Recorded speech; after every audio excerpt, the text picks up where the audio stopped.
Bonjour à tous, eh bien prenons un moment tous ensemble aujourd'hui pour continuer à lire et méditer le volume 6 du livre du ciel de Luisa Picaretta. Au nom du Père qui me crée, du Fils qui me sauve et du Saint-Esprit qui me sanctifie. Amen. Jésus, une fois de plus, nous nous immergeons en toi, dans ta divine volonté, nous nous unissons à toi, nous nous unissons à ta volonté, à ton humanité, à ta divinité, nous nous consumons en toi, nous fusionnons nos volontés dans la tienne, nous te les donnons Seigneur, nous venons les attacher au pied du trône de l'Éternel avec celle de Maman Marie, nous ne voulons plus en faire usage, nous voulons que nos volontés soient totalement absorbées dans ta divine volonté. Seigneur, sers-toi de nos volontés comme espace pour continuer ton œuvre de création, pour vraiment nous rendre beaux, nous rendre saints. Oui, crée en nous, Seigneur, fais-nous grandir dans cette ressemblance divine, dans cette sainteté que tu veux pour chacun de nous, ta sainteté à toi, Seigneur Jésus. Alors, Seigneur, vraiment, viens vivre en nos cœurs. Voilà, nous t'en ouvrons grand les portes. Viens, Seigneur Jésus, prends le lead complet de chacune de nos vies. Sers-toi de nos humanités comme d'extension de ta propre humanité. Parle à travers nos bouches, écoute à travers nos oreilles, pense à travers chacune de nos pensées, agis à travers nos mains, marche à travers nos pas. Seigneur, nous te laissons le champ libre complet, que tes plans d'amour, que tes desseins d'amour puissent s'accomplir pour chacun de nous.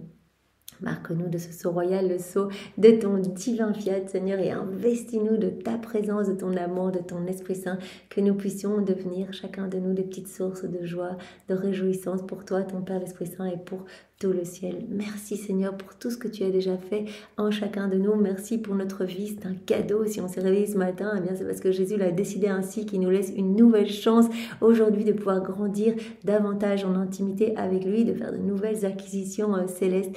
Alors sois béni Seigneur pour tout ce que tu nous donnes, sois béni pour chacune de nos respirations, pour notre mouvement, pour notre aide, sois béni pour ces écrits du ciel qui nous remplissent, qui nous nourrissent, qui nous allument vraiment un feu brûlant dans nos cœurs. Merci Seigneur de vraiment nous façonner, de nous travailler jour après jour, de nous purifier, de nous émonder.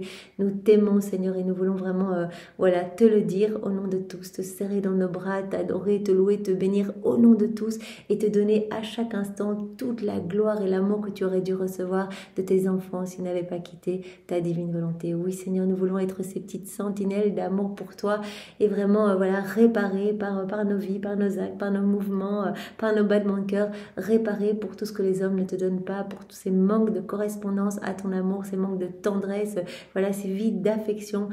Tous tes enfants qui ne voient pas ton amour, tu les bombardes de je t'aime à chaque instant et ils n'y répondent pas. Seigneur, comme tu es triste, tant d'ingratitude, tant d'obstination dans le péché que nous entendons réparer par l'offrande de tout ce que nous sommes, Seigneur.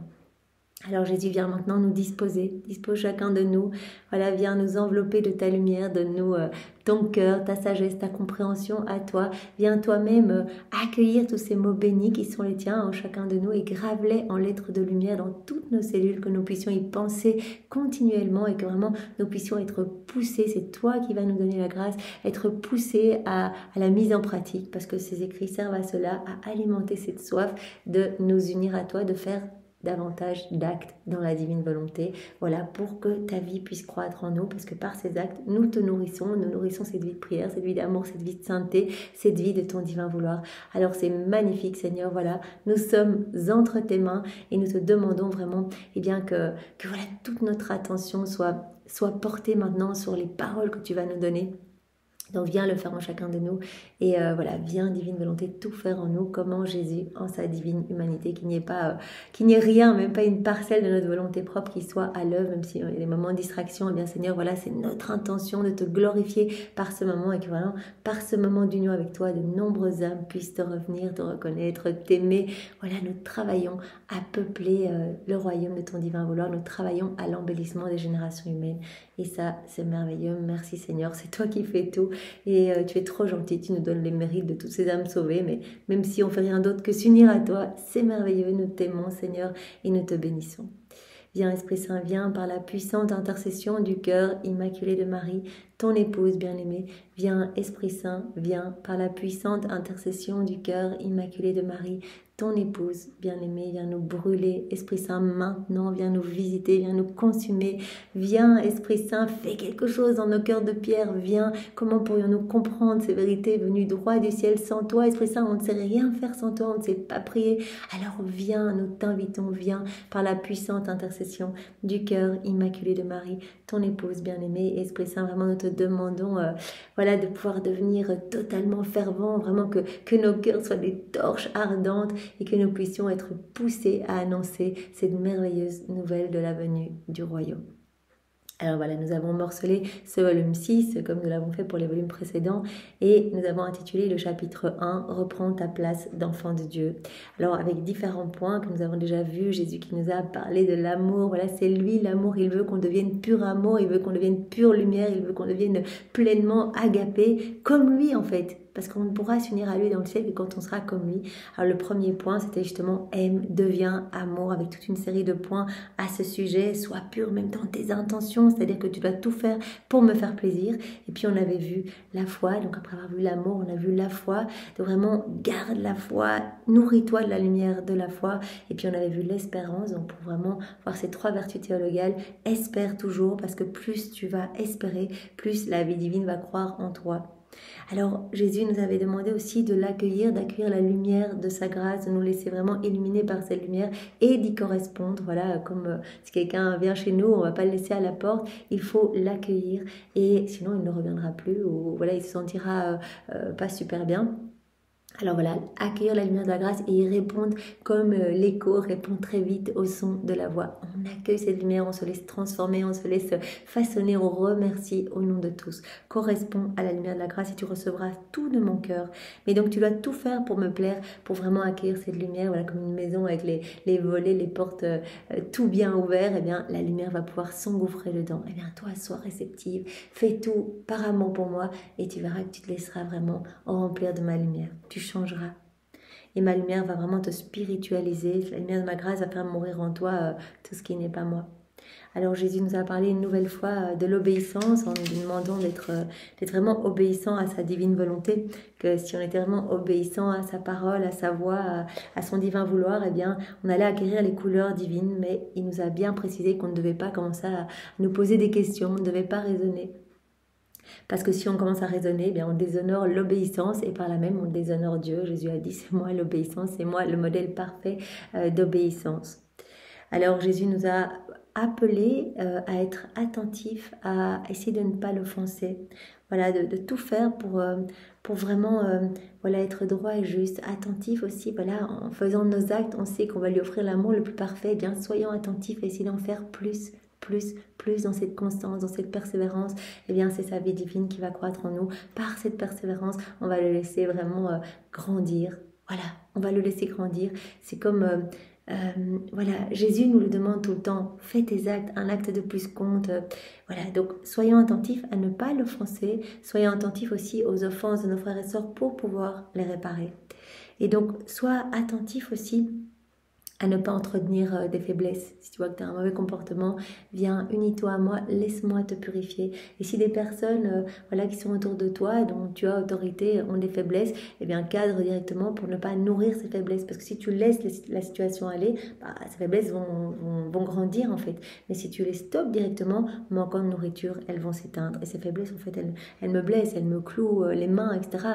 Voilà, toutes les fois où vous chutez, eh ben, voilà, c'est vraiment le signe que vous n'êtes pas connecté à moi. Donc voilà, dès que tu chutes, reviens directement dans mes bras, sois très attentif à ce retour à mon cœur. Viens, demande-moi pardon et immerge-toi en moi. Vraiment, et je vais te purifier. À chaque fois qu'on se plonge dans la divine volonté, on reçoit directement tous les sacrements, tous leurs effets, etc. Enfin, on reçoit l'absolution, on reçoit l'effusion de l'Esprit Saint, on reçoit tout, l'Eucharistie, tout. Puisque un acte, c'est une vie divine, c'est une hostie, quoi. Il y a tout, il y a tout dans notre acte. Jésus, son Père, l'Esprit Saint, sa maman, tous ses actes, toute la création, tous les saints, tous les anges. Il y a absolument tout. Donc c'est magnifique. Donc le manque d'attention, c'est un mal. Donc voilà, Jésus nous demande d'être attentif, mais pour aller plus loin, il nous demande cette attention à le laisser vivre en nous. Être attentif aussi à sa présence partout autour de nous, dans chaque élément créé. La divine volonté régit tout. Eh bien, soyons attentifs à l'amour de Dieu qui nous bombarde. Soyons attentifs à sa voix dans notre cœur. Donc, on peut aller plus loin. Alors Jésus nous a dit aussi, ben voilà, l'humilité, ça il nous a dit ça hier, sois humble, sois toujours humble, parce que l'humilité est comme une fleur sans épines. Voilà, l'humilité me permet de travailler ton cœur, si t'es gorgé de toi-même, eh bien tu ne vas pas te laisser faire. C'est pour ça que Louisa, c'est la plus petite. Jésus a dit, on a fait le tour plusieurs fois du monde avec mon Père, avec l'Esprit Saint, pour trouver l'âme qui était le moins orgueilleuse en fait, l'âme la plus petite qui allait tout accueillir, qui allait se laisser remplir par mes vérités, par nos vérités, etc. Donc l'humilité, c'est comme une fleur sans épines, on peut la prendre et on peut faire d'elle ce qu'on veut. Et l'humilité, c'est la connaissance de soi en fait. C'est reconnaître que sans Dieu, on n'est rien du tout. Donc c'est la connaissance de soi, la connaissance de Dieu et vraiment offrir notre rien, plonger notre rien dans le tout qu'est Dieu et le laisser faire en nous. Alors Jésus nous a demandé cette persévérance, voilà, nous le demande tout le temps, cette stabilité, cette persévérance dans le bien, d'être courageux, quelles que soient les épreuves, de continuer parce que la stabilité, en fait, ça va attirer la lumière divine. On fait nos actes, on persévère. Tous les matins, on se réveille, on offre notre journée. Jésus regarde notre intention. S'il voit que tous les jours, on est en train de demander ce cadeau de la vie dans la divine volonté, lui, il veut le donner, il rêve de le donner. Donc il va nous le donner. Donc en fait, c'est comme si, avec notre constance, on donnait à chaque fois par nos actes, voilà, en étant constant dans tous les actes que l'on fait, on donnait l'autorisation à Jésus de continuer à purifier notre âme, de continuer à nous sanctifier, de continuer à nous embellir, de continuer à travailler dans notre cœur. Donc la constance est très importante. Elle attire la lumière divine. Elle attire une chaîne de grâce et elle rend l'âme totalement riche de la vie divine. Donc, Jésus dit, ne te décourage pas, n'arrête pas, quand les circonstances te paraissent difficiles, continue le courage, fais revivre l'âme.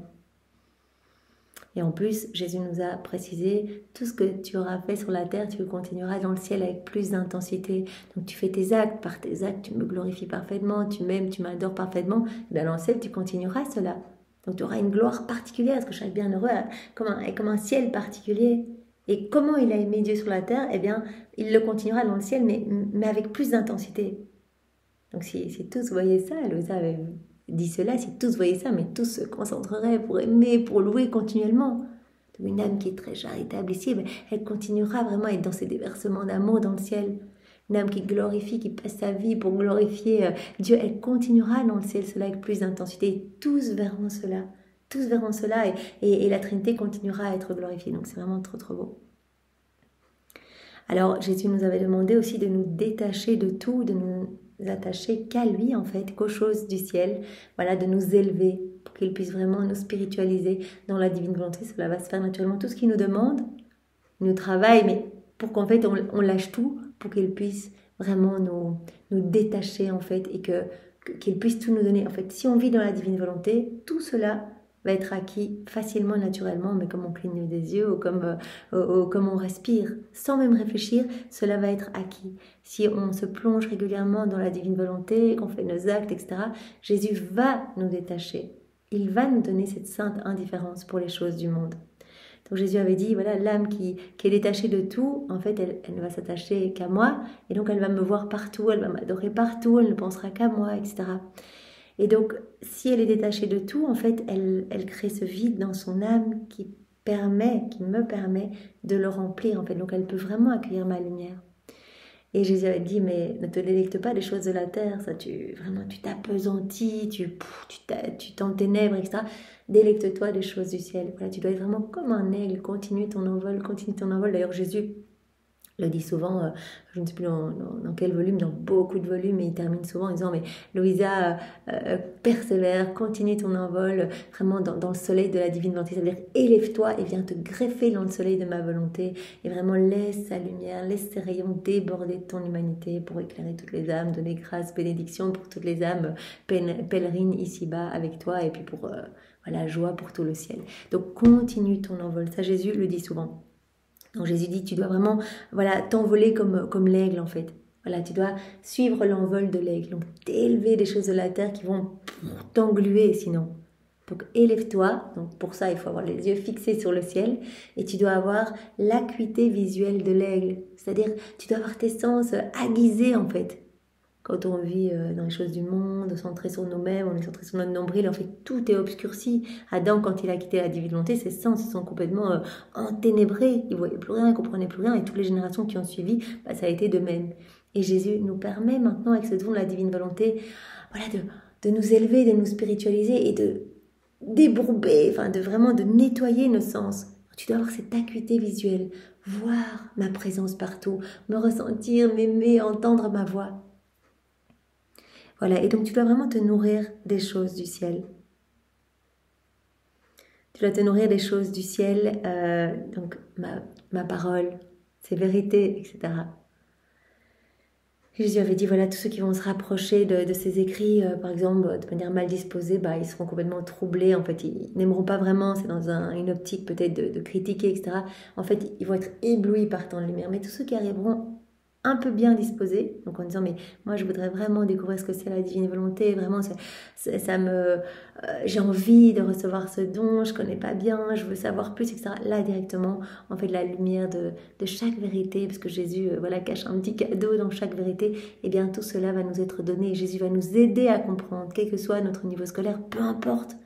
Jésus dit, tout est simple en moi, donc je vais vraiment éclairer toutes les intelligences pour que tout soit compris. Et puis Jésus répète aussi, quand il dit quelque chose, il va en parler, les 36 volumes, mais avec d'autres exemples pour que cela s'imprime petit à petit en nous. Et il nous invite vraiment à lire ces 36 volumes autant qu'on le peut, parce que plus on a de connaissances sur les écrits du ciel, bien plus de gloire on aura dans le ciel aussi. C'est merveilleux, en fait, on a déjà les secrets du ciel à notre disposition, etc. Et puis c'est là, notre travail, et Jésus place dans nos cœurs ce dont il nous parle. Il nous parle de l'obéissance dans chacun des volumes. Il le place en nous, cette semence, et au plus il en parle, au plus cela grandit en nous, on devient de plus en plus obéissant à sa sainte volonté. Il parle de l'humilité, il est en train de terrasser notre ego, notre orgueil, notre volonté propre, en fait, au profit de sa divine volonté, etc. Donc voilà, alors aujourd'hui, on aborde un nouveau point. Donc le point 11, reste en paix, sois patiente. Vraiment, ne pas se troubler. Ça, Jésus le dit beaucoup dans les écrits du ciel. Ne te trouble pas. Parce que Louisa, parfois, elle s'agite un peu quand elle ne voit pas Jésus physiquement, elle souffre. Jésus dit, reste calme. En fait, si tu te troubles, moi, je ne peux plus travailler. C'est comme si tu n'es pas persévérante, je ne peux pas travailler. Mais si tu es agité, je suis obligée de me croiser les bras et d'attendre que vraiment que tout soit à nouveau calme pour que je puisse recommencer mon travail. Même si je suis en toi, je suis obligée d'attendre que tu te calmes. Alors garde ta paix comme ton plus grand trésor, à la date du 12 avril 1904.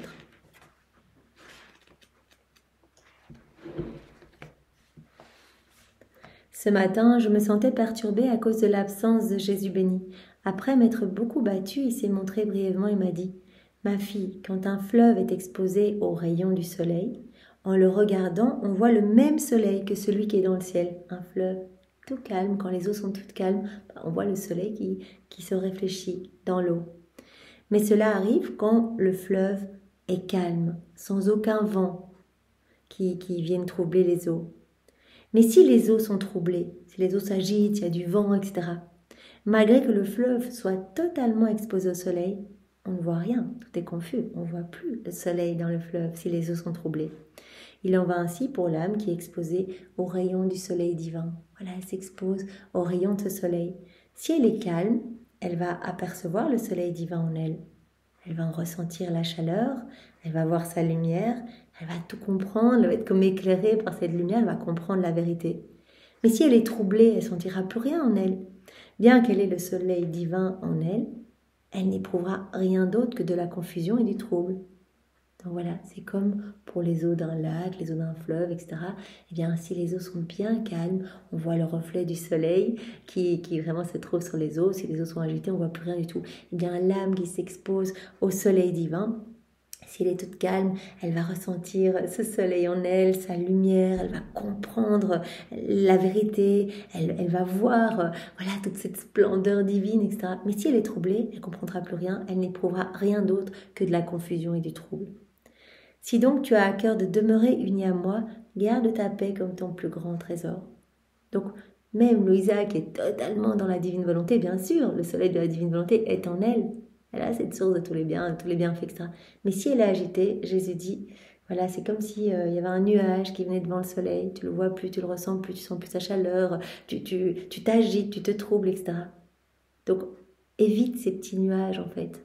Même s'il suffit que je souffle et le nuage s'en va et le soleil resplendit de plus belle, Voilà, ne te trouble pas, reste calme, accueille la paix comme ton plus grand trésor. Garde cette paix comme ton plus grand trésor. La paix permet de savoir, deuxième point, si l'âme cherche Dieu ou pour elle-même. À la date du 9 septembre 1904.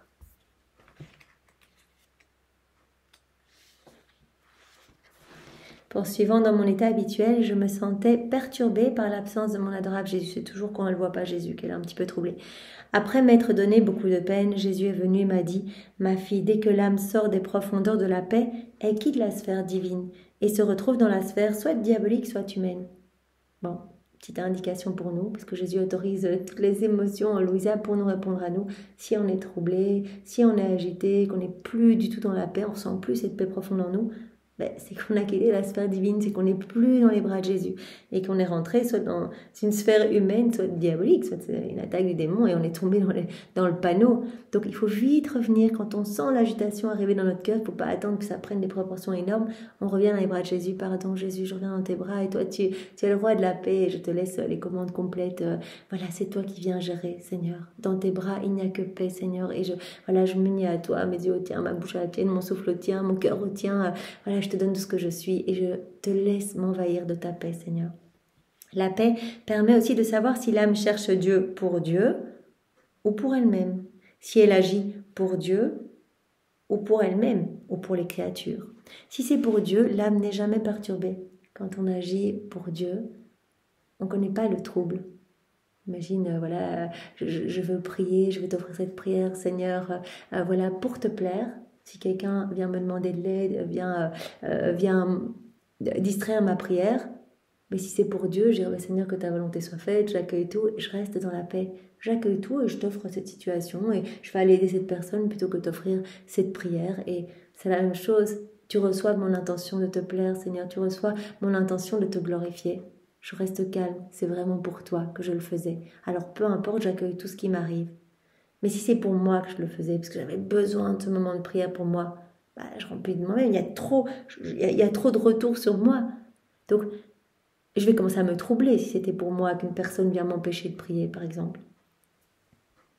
Si c'est pour Dieu, l'âme n'est jamais perturbée. On peut dire que la paix de Dieu et la paix de l'âme vont ensemble. La paix de Dieu et la paix de l'âme vont ensemble. Et que les frontières de la paix entourent l'âme de sorte que tout est transformé en paix, même les guerres elles-mêmes. Voilà, si on agit pour Dieu, eh bien, on va vraiment être rempli de sa paix. Au contraire, si l'âme est perturbée, même au sujet des choses les plus saintes, je vais aller à la messe, il y a des personnes qui m'empêchent d'y arriver parce qu'il y a des bouchons, etc., ou des personnes qui n'avancent pas, je me trouble. Si vraiment j'y vais pour moi, en fait, ou pour voir les personnes, pour faire mes papotes avec les paroissiennes, etc. Mais si j'y vais vraiment pour Dieu, Seigneur, que ta volonté soit faite, c'est comme ça, tu vois mon intention, moi je veux te plaire et je veux rester calme parce que ça t'offense quand je m'énerve, quand je perds ma paix en fait. Tu peux plus agir en moi et je te lie les mains. Donc je reste calme. Quand on agit pour Dieu, il y a vraiment cette paix qui s'installe. Quand on agit pour nous-mêmes, on est vraiment agité. Si l'âme est perturbée, même au sujet des choses les plus saintes, cela montre que ce n'est pas Dieu que l'âme cherche, mais ses intérêts personnels ou quelques buts humains. Par conséquent, si tu ne te sens pas calme, cherche la vraie raison en ton intérieur, corrige ce qui ne tourne pas rond et tu retrouveras la paix. Si tu ne te sens pas calme, cherche la vraie raison. Pourquoi tu ne te sens pas calme? Pourquoi là tu t'énerves? Si c'est pour moi, accueille tout. Tout me glorifie, toutes tes prières, comme Louisa qui voilà, pouvait pas vivre la mortification qu'elle voulait offrir.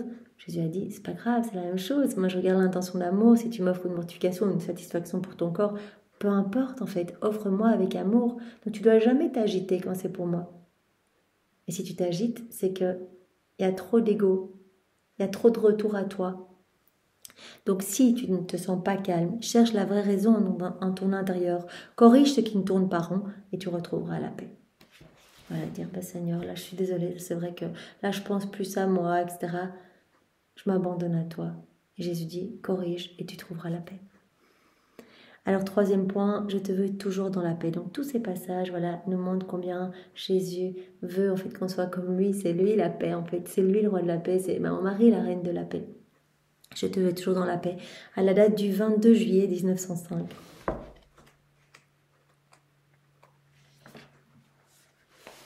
J'étais irritée de ne pas pouvoir faire certaines mortifications. Il me semblait que le Seigneur ne permettait pas que je puisse les faire parce qu'il m'avait en horreur. Jésus béni vint et me dit « Ma fille, celui qui m'aime vraiment n'est jamais irrité par quoi que ce soit et cherche à tout transformer en amour. » Peu importe, vous voyez, cet exemple qu'on avait dit juste avant, Louisa qui est un petit peu irritée parce qu'elle ne peut pas faire ses mortifications, Jésus dit « Mais peu importe, moi je regarde l'intention d'amour, donc tu ne dois jamais te troubler, tu vas toujours rester en paix. Je ne veux pas d'irritation en toi, mais toujours la paix. Dans le trouble, c'est l'amour-propre qui veut se manifester pour régner, ou bien c'est l'ennemi qui veut nuire. Le trouble, c'est toujours signe qu'il y a trop de retour sur toi, c'est ton amour-propre en fait. Voilà, tu réagis, tu te troubles, tu t'agites, etc. C'est l'amour-propre. Ou bien c'est une attaque de l'ennemi. C'est l'ennemi qui veut nuire. T'es tombé dans les embûches du démon. Donc vraiment, réajuste-toi. Quand tu te troubles, c'est que tu n'es plus dans mes bras. C'est que tu es trop centré sur toi ou que tu es tombé dans une tentation de l'ennemi. Alors, 4e point, si l'âme est en paix, c'est le signe qu'elle est remplie de moi. Donc, c'est tous des points qui vont vraiment dans le même sens, mais dans les différents passages. Donc, à la date du 9 août 1905. Poursuivant dans mon état habituel, je me sentais un peu troublée. Jésus béni vint et me dit « Ma fille, l'âme qui est en paix, et dont tout l'être tend vers moi, elle émet des petites gouttelettes de lumière qui ornent mon vêtement. Quand une âme est en paix, elle me laisse faire, elle me fait confiance, et elle émet comme des petites gouttes de lumière, voilà, qui viennent m'orner en fait, orner mon vêtement. Par contre, l'âme qui est troublée, qui s'agite, qui se trouble, elle laisse échapper des ténèbres, et comme les éclairs des ténèbres qui sortent d'elle. Plutôt que de la lumière, c'est des ténèbres.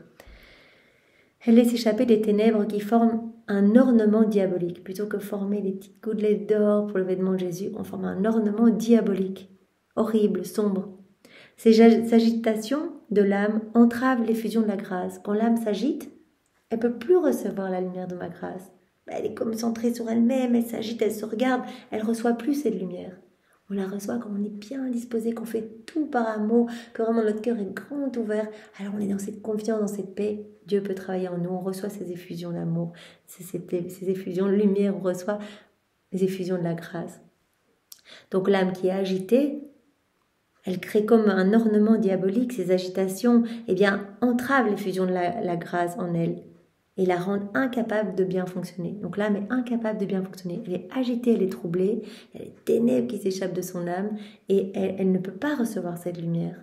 Elle bloque l'effusion de cette lumière. Il ajouta, si l'âme se trouble à tout propos, c'est signe qu'elle est remplie d'elle-même. Si elle s'agite tout le temps, qu'elle se trouble tout le temps, c'est signe qu'elle est remplie à ras-bord d'elle-même en fait. Il n'y a rien qui est fait pour moi, c'est tout pour elle-même. Si elle se trouble parfois, donc pour une chose, mais non pour une autre, c'est signe qu'elle a des choses de Dieu, des choses de moi, mais qu'elle a encore beaucoup de vide à combler. C'est vide. Voilà, quand elle s'agite, c'est des petits vides où elle est remplie d'elle-même. Si rien ne la trouble, qu'elle est dans cette paix, quoi qu'il arrive, quelles que soient les situations, quelles que soient les épreuves, c'est signe qu'elle est totalement remplie de moi, qu'elle est totalement remplie de Dieu. C'est ça que Jésus veut nous donner. Dans la divine volonté, il veut nous remplir totalement de lui et acte après acte, il y a plus de lui et moins de nous. C'est ça qui est incroyable. Donc on grandit dans cette paix en fait, acte après acte, dans cette intimité, dans cette relation d'amour, on grandit en sainteté, voilà, on grandit en tout en fait. Il dit là de notre âme pour nous donner plus de lui, etc. Et il met dans notre cœur chaque fois plus de ses attributs divins, des choses du ciel, des bonheurs célestes, etc. Et il retire des choses provenant de notre volonté propre. Donc on comprend bien qu'au plus on va vivre dans la divine volonté, au plus cette paix va s'établir en nous. Oh, comme le trouble nuit à l'âme, cela peut aller jusqu'à amener l'âme à rejeter Dieu et à se remplir totalement d'elle-même. Alors, point 5, Jésus dit « Sois patiente ». Donc, la patience, c'est vraiment la science de la paix. Sois patiente.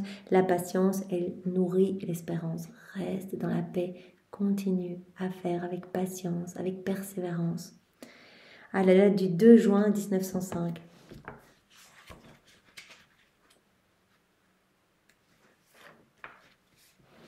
Ce matin, quand Jésus est venu, il m'a dit « Ma fille, la patience nourrit la persévérance parce qu'elle tient en place les passions et fortifie les vertus. » S'exercer à la paix, rester dans le calme, dans toutes les situations, ça nourrit la persévérance. Voilà, on va agir avec persévérance. Ça met en place, ça tient en place les passions. Donc ça vient vraiment retirer les passions de notre âme. Ça fortifie au contraire les vertus. Par la patience, la vertu n'éprouve pas la lassitude que produit l'inconstance, si répandue chez les créatures. Donc voilà. Donc la patience va faire disparaître en nous la lassitude en fait de faire des choses bonnes. Voilà, parce qu'il n'y aura pas cette inconstance. On va être vraiment, notre persévérance va être nourrie par cette patience. Il n'y aura pas ce découragement. L'âme patiente ne perd pas courage si elle est mortifiée ou humiliée, parce que sa patience alimente sa persévérance. Si l'âme est consolée, au contraire, ou favorisée, elle ne s'emballe pas trop non plus, parce que sa persévérance la maintient dans la modération. Donc la patience, la science de la paix, permet à l'âme de ne pas être dans la lassitude, de ne pas être dans l'inconstance, ni dans le découragement. Mais donc la patience alimente la persévérance, et va donner à l'âme cette modération en fait. Elle est dans la modération, la persévérance alimente maintient la modération. Vraiment l'importance, voilà. Si on est dans le calme, dans la paix, on va continuer à faire nos petits actes, on est dans la confiance, on ne se décourage pas, on ne s'emballe pas à droite à gauche, on ne doit plaire qu'à Dieu, etc. Dans la modération et la persévérance. Alors point 6, pour éviter le trouble, l'âme doit tendre totalement vers moi. Regardez tout le reste avec indifférence. Voilà, pour éviter de s'agiter, l'âme doit regarder uniquement, planter ses yeux dans mes yeux, regarder uniquement vers moi. Et le reste, elle doit le considérer comme rien. Elle doit le regarder qu'indifférence. À la date du 23 mai 1905. Ce matin, je me trouvais hors de mon corps et je sentais qu'il y avait quelqu'un dans mes bras, avec sa tête appuyée sur mon épaule. Je n'arrivais pas à voir qui il était et je l'ai éloigné de force en lui disant « Dis-moi au moins qui tu es ». Il répondit « Je suis le tout ». En entendant dire qu'il était le tout, j'ai dit « Et moi, je suis le rien ». Tu vois, Seigneur, à quel point j'ai raison de dire que ce rien doit être uni au tout. Autrement, il sera comme une poignée de poussière que le vent dispersera. Voilà, elle le dit tout le temps, je suis le rien et le rien ne peut pas être détaché du tout. C'est ce que nous pouvons dire aussi. Voilà, Seigneur, je te donne mon rien. Parce que mon rien tout seul, c'est comme une poignée de poussière qui va être dissipée au vent. Donc, mon rien doit être enclos en toi. Mon rien doit être perdu dans le tout que tu es. Ne peut pas vivre sans le tout. À ce moment, je vis quelqu'un qui paraissait troublé et qui disait « Comment se fait-il que pour chaque petite chose, on se sent tellement troublé ?» C'est le monde d'aujourd'hui. Il y a tellement d'agitation, de troubles, de manque de paix, de sérénité. Les personnes recherchent dans les techniques de bien-être, de relaxation, mais on ne trouvera pas la paix là. C'est Jésus la source de la paix. On a été fait pour être unis à Jésus, pour être unis à la Trinité, pour être des résidences royales, pour accueillir notre Trinité en nous. Donc, pas de paix sans Dieu, pas de paix véritable sans Dieu. Donc elle voit une âme qui dit « Mais comment ça se fait qu'on est tellement troublé pour un rien ?» Et moi, dans une lumière me venant de Jésus béni, je lui dis « Pour ne pas être troublé, l'âme doit se trouver bien en Dieu. Pour ne pas connaître ce trouble, pour ne pas connaître l'agitation, pour être dans cette paix véritable et divine, l'âme doit être ancrée en Dieu. Elle doit être bien en Dieu. Et elle doit tendre totalement vers lui. Tout son être doit tendre vers Dieu. Elle doit tendre vers lui comme vers un point unique. Pas, voilà, un petit peu pour moi, un petit peu pour Dieu. Un point unique. Tout mon être doit tendre vers Dieu. Je ne dois vivre que pour Dieu. Et elle doit regarder toute autre chose d'un œil indifférent. Chose de la terre, non, c'est des pièges qui vont nous faire perdre notre paix. On doit tendre complètement vers Dieu comme en un point unique, comme vers un point unique. Si l'âme fait autrement, dans chaque chose qu'elle fait, voit ou entend, elle est investie d'une inquiétude, comme une fièvre lente, qui la rend épuisée et troublée, incapable de se comprendre. Toutes les fois où l'âme ne se connecte pas à son Créateur, qu'elle n'ait pas les yeux fixés sur Dieu, donc elle regarde les choses de la terre, etc., elle va recevoir le trouble, elle va recevoir l'inquiétude, elle ne comprendra pas. Il n'y a qu'en Dieu qu'on aura cette vraie paix. Donc voilà, pour ne pas être troublée, l'âme doit se trouver ancrée dans son Créateur et elle doit tendre totalement vers lui comme vers un point unique, uniquement vers Dieu. Il n'y a pas de compromis, c'est pas un peu le monde, un peu Dieu, uniquement vers Dieu. Et elle doit regarder toutes les autres choses de la terre d'un œil indifférent. Voilà, donc on a vraiment ce que Louisa nous dit est totalement éclairé par la lumière divine pour connaître cette paix profonde. Donc si toute notre journée, nous la vivons dans la divine volonté, à chaque instant unis à Jésus, tout notre être tend vers Dieu. On laisse Dieu vivre en nous, c'est Dieu qui fait tout en nous. Il nous purifie à chaque acte, etc. Et cette paix s'installe profondément dans notre cœur. Alors point 7, voilà, et point 8, deux exemples voilà, où Jésus dit à Louisa, à travers d'autres personnes, reste dans la paix, sois confiante, sois en paix, parce quelles que soient les situations qui se présentent. Donc point 7, à la date du 12 février 1904.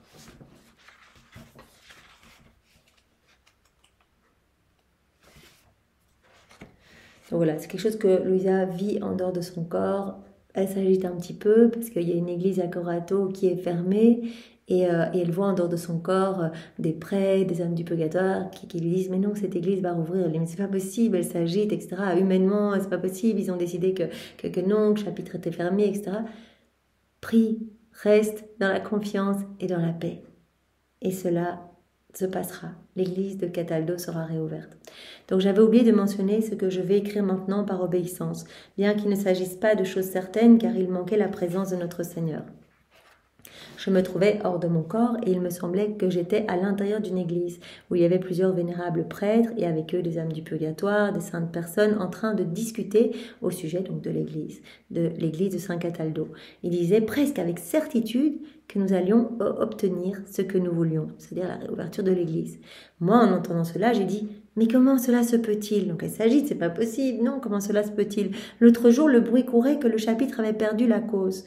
Il n'est donc pas possible de l'obtenir par le moyen du tribunal.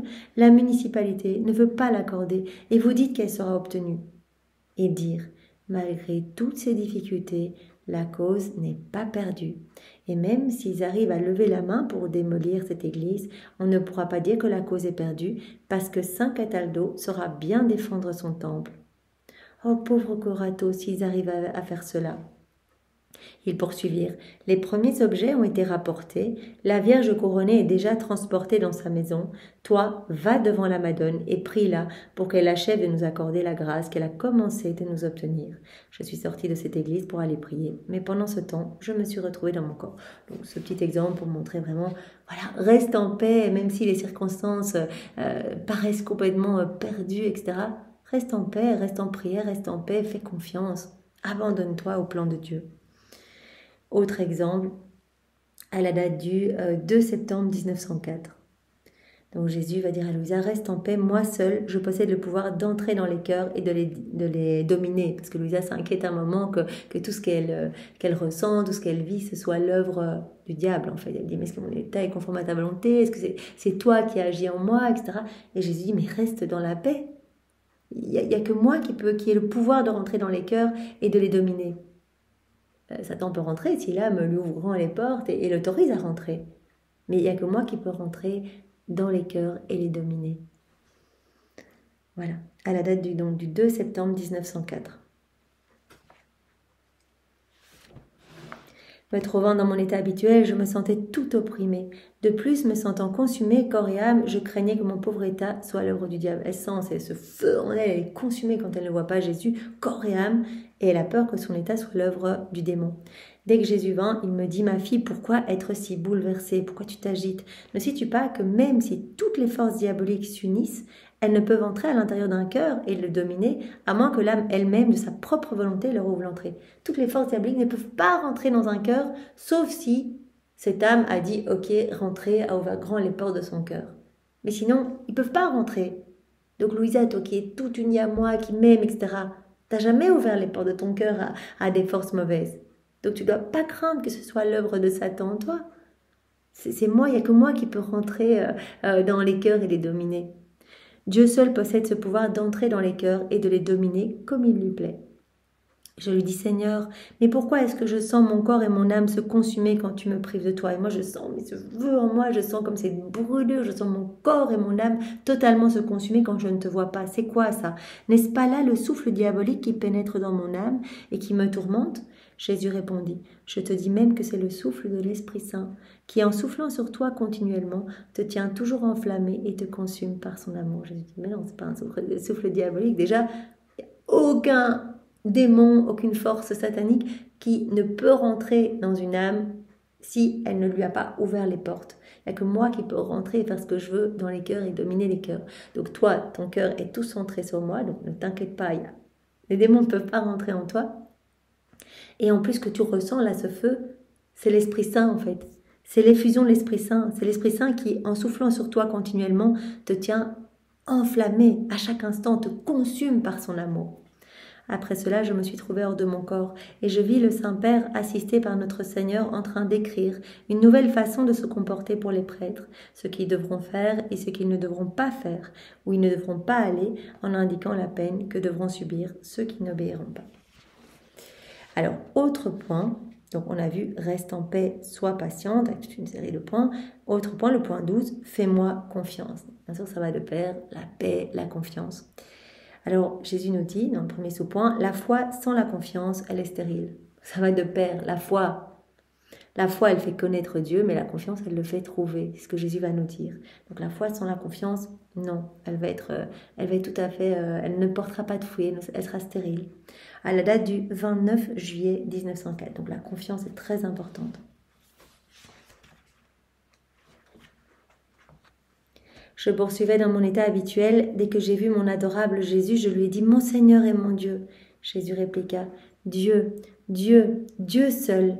Ma fille, la foi fait connaître Dieu, mais la confiance est tellement important. La confiance le fait trouver, de sorte que la foi, sans la confiance, c'est une foi stérile. Bien que la foi possède d'immenses richesses pour enrichir l'âme, s'il n'y a pas de confiance, si la confiance est absente, la foi reste toujours pauvre et dépourvue de tout. Donc il faut les deux, la foi et la confiance. S'il n'y a pas la confiance, c'est une petite foi pauvre et stérile. Sinon, elle est dépourvue de tout. Pendant qu'il disait cela, je me sentais attirée en Dieu et je restais absorbée en lui comme une gouttelette d'eau dans l'immense océan. Souvent, voilà, elle nage en Dieu comme si c'était un immense océan de lumière. Elle se sent absorbée comme une petite goutte. Souvent, elle dit même qu'elle est une petite goutte noire qui se perd en Dieu dans cet océan de lumière qui devient lumière. Je suis le rien, absorbée dans le tout et je deviens le tout quand je suis en toi. Voilà, donc elle se sent absorbée comme une petite goutte d'eau dans l'immense océan.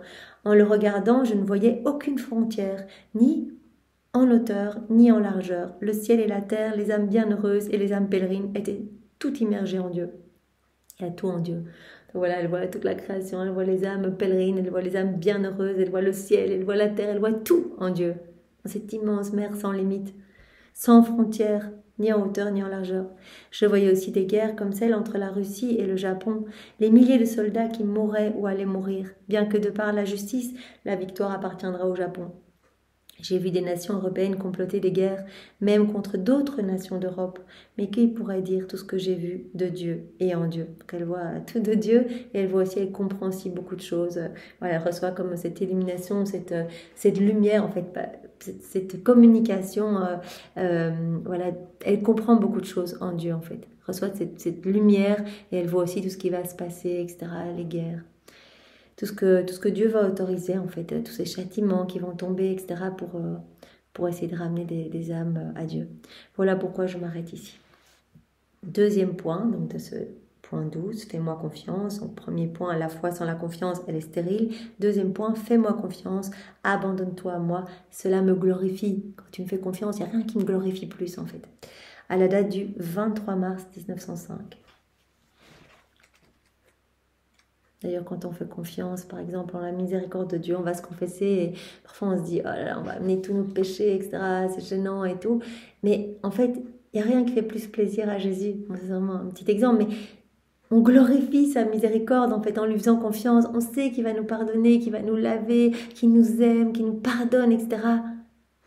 Et alors, on glorifie son infinie bonté pour nous en fait. C'est trop beau. Donc, ta foi, ton abandon entre mes bras, cette confiance, cela me glorifie. Donc, à la date du 23 mars 1905. Bien sûr, cela se manifeste à tous les niveaux de notre vie. À chaque fois qu'on s'abandonne, qu'on dit Jésus, je te fais confiance, eh bien, on le glorifie.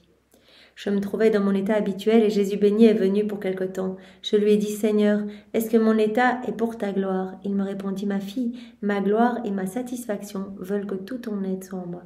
Oui, ton état est conforme à ma volonté et ton état me glorifie complètement. Tu as abandonné entre mes bras, tu me fais confiance et avec toi on forme ce royaume de la divine volonté. Je dépose toutes ces vérités en toi. Bien sûr que ton état est conforme à ma volonté et tout me glorifie.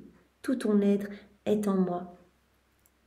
Il ajouta, tout se trouve dans la méfiance et la crainte de l'âme par rapport à elle-même et dans sa confiance en Dieu. Ensuite, il disparut. Donc Jésus, pour le glorifier, il veut qu'on se craigne nous-mêmes, en fait, qu'on arrête de le craindre lui, qui n'est qu'amour, qui veut tout nous donner, nous inonder de ses grâces, de ses bénédictions. Il dit, mais craignez-vous vous-même et ayez confiance en moi. Tout se trouve dans la méfiance et la crainte de l'âme par rapport à elle-même et dans sa confiance en Dieu. Et donc ça glorifie parfaitement la Trinité, on fait confiance. C'est pour cela que la divine volonté, c'est tout le temps. Tout ce qu'on vit, Seigneur, je te fais confiance. Tout ce qu'on vit dans la divine volonté, c'est Dieu qui l'autorise pour notre sanctification. Donc on doit remercier pour tout ce qui nous arrive. Personne qui vraiment nous calomnie, etc. C'est Jésus qui nous dit à travers cette personne, ma fille, je veux que tu souffres un peu pour quelque chose, pour que tu me ressens, pour terrasser cet ego bien ancré en toi, pour... voilà, merci Seigneur, je te loue, je te bénis, j'accueille tout comme venant de tes mains. Alors point 13, offre-moi tout au nom de tous, vous êtes une seule famille. C'est important, voilà, ça Jésus nous en a déjà beaucoup parlé, on est une famille, le corps de l'Église et Jésus en est la tête. Et donc vraiment, dès qu'on fait une bonne action, dès qu'on lui offre notre vie, notre cœur, qu'on lui fait confiance, en fait on le fait au nom de tous. On le fait au nom de toute la famille humaine, en fait, on va se confesser, etc. On parfume, on purifie tout le corps de l'Église. Dès qu'on fait quelque chose de bon, c'est toute la famille humaine qui va profiter de notre acte. Donc, offre-moi tout au nom de tous, vous êtes une seule famille. À la date du 6 janvier 1904.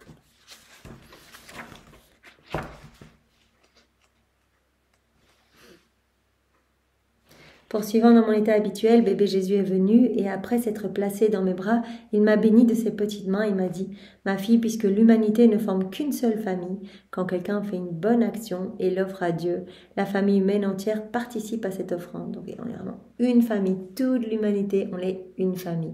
Donc, il y a le corps des baptisés et puis on est toute la famille humaine en fait.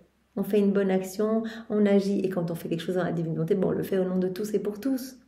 On offre, quand on dit « je t'aime Jésus avec ta volonté », on lui dit « je t'aime » au nom de toutes les générations humaines, même des personnes qui n'ont jamais vu Jésus, qui ne le connaissent pas, etc. On offre cet amour au nom de tous. Voilà, ma fille, puisque l'humanité ne forme qu'une seule famille, quand quelqu'un fait une bonne action et l'offre à Dieu, la famille humaine entière participe à cette offrande qui me parvient comme si tous l'offraient. Donc au-delà du corps de l'Église, toute la famille humaine va en profiter, on fait partie de cette famille. Quand les rois mages m'ont offert leurs cadeaux, je voyais toutes les générations humaines présentes en leur personne et tous ont participé au mérite de ces offrandes. Voilà, quand les petits rois mages sont venus apporter l'or, l'encens et la myrrhe, eh bien Jésus a dit, j'ai vu toutes les générations humaines qui étaient présentes en la personne de ces trois rois mages. Et toutes les générations humaines, tous les hommes ont participé au mérite de ces offrandes qu'ils m'ont fait. La première chose qu'ils m'ont offerte fut de l'or. En retour, je leur ai donné la connaissance et la compréhension de la vérité. Ils ont offert de l'or et Jésus, en échange, leur a donné, vous vous rappelez, cette lumière qui débordait de l'humanité de Jésus, en fait la lumière de sa divine volonté. Et donc les rois mages qui étaient comme subjugués, ils ont reçu vraiment la lumière de connaissance, de la beauté, de l'amour de Dieu, etc. Enfin, ils ont reçu tellement, en fait, tellement de connaissances, de la puissance de Dieu, etc. Ils sont arrivés, ils ont été subjugués et ils ont reçu. Donc ils m'ont offert de l'or et en retour je leur ai donné la connaissance et la compréhension de la vérité. Mais sais-tu quel or j'attends des âmes? Jésus dit, moi aussi je veux que vous m'offriez de l'or à chaque instant. C'est quoi l'or que je veux que vous m'offriez? Ce n'est pas de l'or matériel, non, mais de l'or spirituel.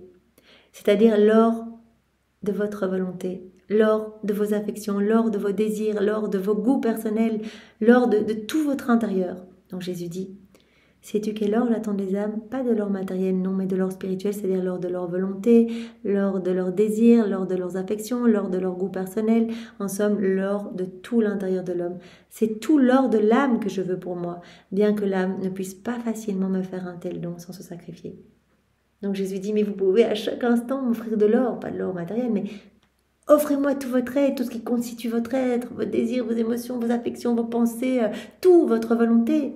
Donc on peut, par exemple, toutes les fois on médite le Saint-Rosaire, quand on est au mystère de la naissance de Jésus, ben voilà, on peut se mettre à genoux avec les rois mages et on dit, mais Seigneur, je t'offre l'or de ma volonté, de tout ce que je suis, je te donne ma vie, viens vivre en moi, et je te fais cette offrande au nom de toutes les générations humaines. La myrrhe, Jésus nous parle de la myrrhe maintenant, donc les rois mages vont faire de l'or, vont faire de la myrrhe. La myrrhe, comme un fil électrique, lie l'intérieur de l'homme, le rend plus brillant et lui donne des nuances multiples de couleurs qui procurent toute espèce de beauté à l'âme. Donc la myrrhe, comme un fil électrique qui vient embellir l'âme, la rendre plus brillante, lui donner des nuances multiples de couleurs. Jésus nous avait parlé dans d'autres passages, la myrrhe eh bien, qui représente vraiment les souffrances en fait. Donc vraiment, on peut dire, voilà, je t'offre l'or de ma volonté, de tout mon être, la myrrhe de toutes mes souffrances. Je unis mes souffrances aux tiennes pour que mes souffrances portent les fruits de tes souffrances rédemptrices. Et ils ont offert quoi d'autre? L'encens.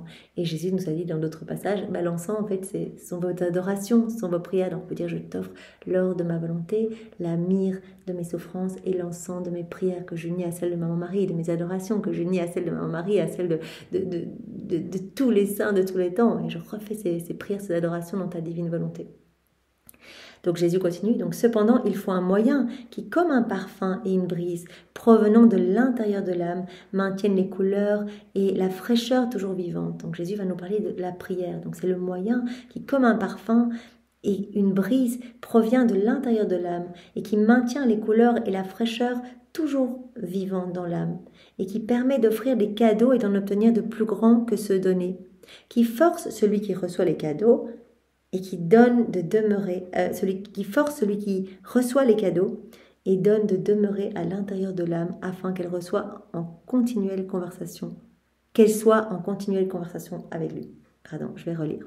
Cependant, il faut un moyen qui, comme un parfum et une brise provenant de l'intérieur de l'âme, maintiennent les couleurs et la fraîcheur toujours vivantes, permettent d'offrir des cadeaux et d'en obtenir de plus grands que ceux donnés, et qui force celui qui reçoit, donc Dieu, et qui donne de demeurer à l'intérieur de l'âme afin qu'elle soit en continuelle conversation avec lui.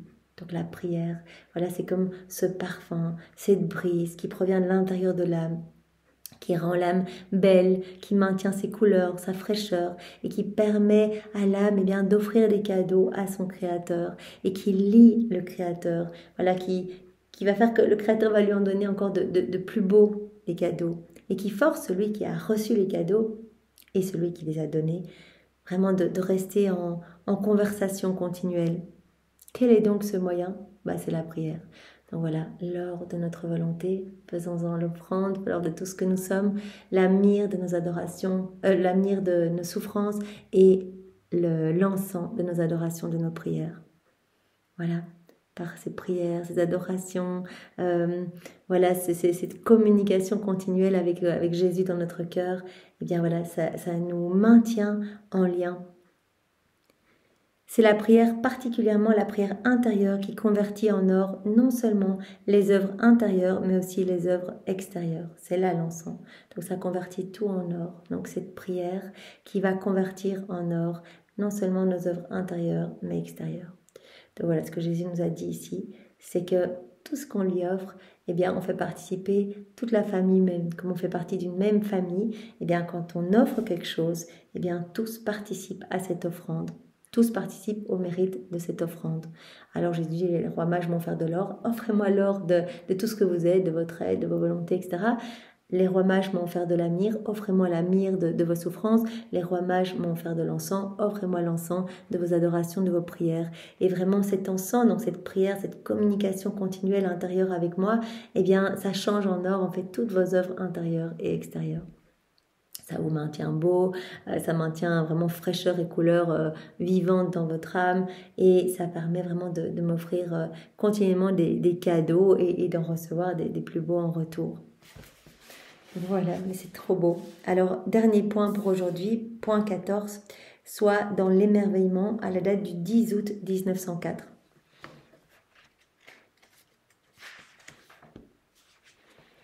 J'étais dans mon état habituel et en compagnie de mon ange gardien, je visitais des églises en faisant un pèlerinage à Jésus dans le Saint-Sacrement. À l'intérieur d'une des églises, j'ai dit prisonnier d'amour, tu es seul et abandonné. Je viens te tenir compagnie. Et pendant que je te tiens compagnie, je veux t'aimer pour tous ceux qui t'offensent. Je veux te louer pour ceux qui te méprisent, te remercier pour ceux en qui tu déverses tes grâces et qui ne te remercient pas, qui ne te rendent pas le tribut de la reconnaissance.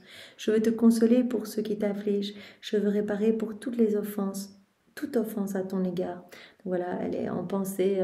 Enfin voilà, d'ailleurs, quand son corps est... Oui, quand son âme est en dehors de son corps, donc elle visite des églises, elle est avec Jésus dans chaque ciboire, chaque tabernacle, chaque hostie consacrée, elle s'unit à lui dans sa vie eucharistique, elle le console au nom de tous, elle dit je veux t'aimer au nom de tous ceux qui ne t'aiment pas, je veux te louer au nom de tous ceux qui te méprisent, je veux te bénir au nom de tous ceux qui ne te bénissent pas, te remercier au nom de tous ceux qui ne te remercient pas. Je veux te consoler pour ceux qui te font pleurer, je veux réparer pour toutes les offenses que les hommes te font. En un mot, je veux faire pour toi tout ce que les créatures te doivent, parce que tu demeures toujours, toi, dans le très saint sacrement. Je veux répéter cela autant de fois qu'il y a de gouttes d'eau et de grains de sable dans la mer. Donc cette prière d'amour et de remerciement au nom de tous et de réparation de tous, je veux la répéter autant de fois qu'il y a de grains de sable, autant de fois qu'il y a de gouttes d'eau dans la mer, dans les océans, etc. Pendant que je disais cela, toute l'eau de la mer devint présente à mon esprit, et je me suis dit, ma vue ne peut pas saisir l'immensité de la mer, ni connaître la profondeur et le poids de ces immenses eaux. Le Seigneur sait tout cela. Et je restais là, tout émerveillée. Donc pendant qu'elle fait sa prière de réparation, en disant, je t'offre cette prière autant de fois qu'il y a de gouttes d'eau dans la mer, elle se dit, mais en fait, c'est incroyable, mais Dieu, il sait exactement combien il y a de gouttes d'eau dans la mer, combien il y a de grains de sable, etc. À ce moment, Jésus béni me dit, « Sotte que tu es, pourquoi tant t'émerveiller ? Ce qui est difficile et impossible pour la créature est possible et facile et même naturel pour le Créateur. » Pour toi, c'est difficile, mais pour moi, c'est moi qui ai tout créé, donc bien sûr, je sais combien il y a de grains de sable, etc. Je sais combien il y a de planètes, je sais combien il y a d'étoiles, etc. C'est comme pour quelqu'un qui, regardant d'un coup d'œil des millions et des millions de pièces de monnaie, se dirait « Elles sont innombrables, qui pourrait les compter ?» Mais celui qui les a placées là peut immédiatement dire « Il y en a tant, elles valent tant, elles pèsent tant. » Ma fille, je sais combien de gouttes d'eau j'ai placées dans les mers, et personne ne peut changer cela, pas même une seule goutte. On se dit « Mais incroyable, Dieu il sait combien il y a de gouttes d'eau dans toutes les mers, etc. » Et Jésus dit, évidemment, c'est moi qui ai tout créé. Je sais, c'est moi qui ai tout placé. C'est moi qui ai placé ces gouttes d'eau dans la mer, dans les mers. Et personne ne peut changer cela, pas même une seule goutte. Je dénombre tout, je pèse tout et j'évalue tout. Et il en est ainsi pour toutes les autres choses. Quelle merveille y a-t-il donc en ce que je sache tout? En entendant cela, mon émerveillement a cessé et je me suis plutôt émerveillée de ma stupidité. Donc vraiment, soit dans l'émerveillement de ma puissance, de moi qui suis ton créateur et qui dénombre tout, qui compte tout, qui sait tout. Voilà, donc on va arrêter ici pour aujourd'hui. Donc on a vu différents points. Jésus qui nous a demandé vraiment de rester dans la paix, quelles que soient les situations de nos quotidiens, de rester vraiment patient et dans cette paix. Donc ça doit vraiment être notre plus grand trésor, la paix. Parce que quand on s'agite, on empêche Jésus d'agir en nous. Et la paix nous permet de voir si on fait les choses pour Dieu ou pour nous-mêmes. En fait, si on est agité, c'est qu'on est rempli de nous-mêmes. En fait, il y a trop de retours sur nous. Tandis que quand on est complètement rempli de Dieu, on va connaître cette paix profonde. Voilà. Alors, Jésus nous a dit aussi que la paix, donc la patience, la science de la paix, elle nourrit l'espérance. Et Jésus nous a dit à travers Louisa que pour éviter le trouble, en fait, on devait tout faire par amour pour lui et tendre complètement vers lui et regarder tout le reste, en fait, avec de l'indifférence. Donc, si on regarde que Dieu, on va se remplir que de Dieu, on va le voir partout et donc on va se remplir de sa paix, on va lui laisser toute la place, on va le laisser agir en nous, etc. On va désirer qu'il prenne de plus en plus de place en nous. Donc, sa paix va s'établir en nous. On a vu 2 exemples où Jésus disait à Louisa, reste confiante, reste dans la paix, reste en prière, quelles que soient les situations qui se présentent et quel que soit ce que tu penses, voilà son état, elle pensait qu'il était non conforme à la volonté de Dieu, elle se posait la question, elle dit mais est-ce que c'est l'œuvre du diable ou pas? Et Jésus a dit mais non, toi t'es tout offerte à moi, tu m'aimes et aucune force diabolique ne peut rentrer dans une âme si l'âme ne lui a pas ouvert grand les portes. Il n'y a que moi qui peux rentrer dans l'âme et tout dominer et faire ce que je veux dans l'âme. Donc ne t'inquiète pas, ce que tu ressens, ce feu en toi, cette consommation continuelle en fait, c'est vraiment cette brûlure dans ton cœur quand tu ne le vois pas, en fait c'est vraiment même le travail de l'Esprit Saint en toi, qui te garde vraiment totalement transi d'amour. Alors, point 12, on a vu fais-moi confiance. Donc, la foi sans la confiance, elle est totalement stérile. Abandonne-toi à moi. Je vois que tu t'abandonnes à moi. En fait, tu me glorifies parfaitement.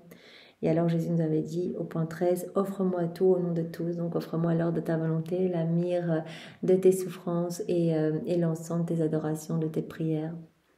Donc, tes prières continuelle, cette communication continuelle que tu entretiens avec moi en me parlant, etc.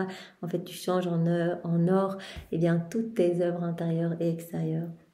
Et vraiment, tu m'offres continuellement des cadeaux et donc tu me lis et moi je t'offre des cadeaux encore plus grands. Je ne peux pas me laisser vaincre en amour, donc tu m'offres quelque chose et je déborde d'amour pour toi. Chaque acte que l'on fait, c'est une offrande parfaite d'amour à Dieu. Il ne peut pas se laisser vaincre en amour, donc il redouble encore ses grâces, ses bénédictions dans notre cœur et donc on va se sentir immergé de nouveau de cet amour, on va tout lui réoffrir, il va encore redoubler cela pour nous avec des débordements pour tous les cœurs.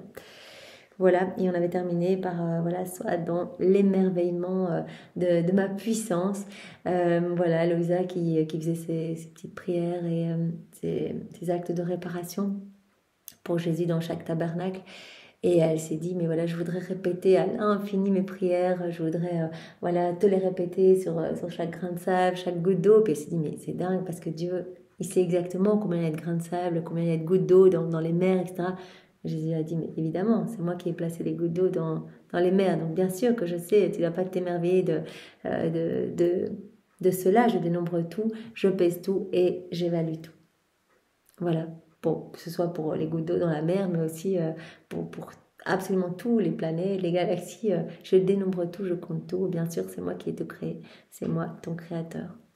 Voilà, et bien sur ces belles vérités, ces belles paroles, nous allons arrêter ici. Seigneur, sois béni. Merci pour tout ce que tu nous donnes, la joie que ces vérités vraiment viennent procurer à nos âmes et rend cette paix qui s'installe petit à petit. Ce n'est jamais un moment perdu, puisque vraiment c'est comme si c'était un moment d'adoration parfaite, d'amour parfait, de prière la plus parfaite qui soit, parce que nous vivons ce moment unis à Jésus. Et vraiment, voilà, nous accumulons, nous mastiquons ces vérités, donc les choses se passent en nous. Jésus est en train de créer en nous. Seigneur, sois béni pour ce que tu fais. Nous te remercions avec les remerciements de Maman Marie, avec ses baisers, ses caresses, ses bras, ses étreintes, les mots tendres qu'elle avait l'habitude de te dire, tout ce qu'il y a dans son cœur. On te l'offre au nom de tous. On t'offre tous ces actes accomplis dans la divine volonté, donc la totalité de ces actes, tous les actes accomplis dans la divine volonté par Adam, dans son état d'innocence, par Loïsa, par les âmes à la suite de Loïsa, tous les actes d'amour de tous les saints de tous les temps que nous refaisons dans ta volonté, l'amour du Père, l'amour de l'Esprit Saint, l'amour trinitaire, ton amour à toi, Jésus, placé partout dans l'œuvre de la création, de la rédemption et de la sanctification. On t'offre tes attributs divins. Voilà, on t'aime avec Louisa, avec les anges, avec les saints, avec les bienheureux. Et on te garde dans nos bras, Seigneur, et nous te supplions bien, de venir vivre en nous, de prendre toute la place en nous, de nous enchaîner à toi. Vraiment que nous vivions sans volonté propre, uniquement avec ta volonté. Nos volontés perdues, fusionnées, dans la tienne, Seigneur. C'est vraiment ce que nous souhaitons. Sois béni, Jésus. Merci pour tout ce que tu fais. Sois béni. Au nom du Père et du Fils et du Saint-Esprit. Amen. Belle journée à tous. Soyez tous bénis. Au revoir.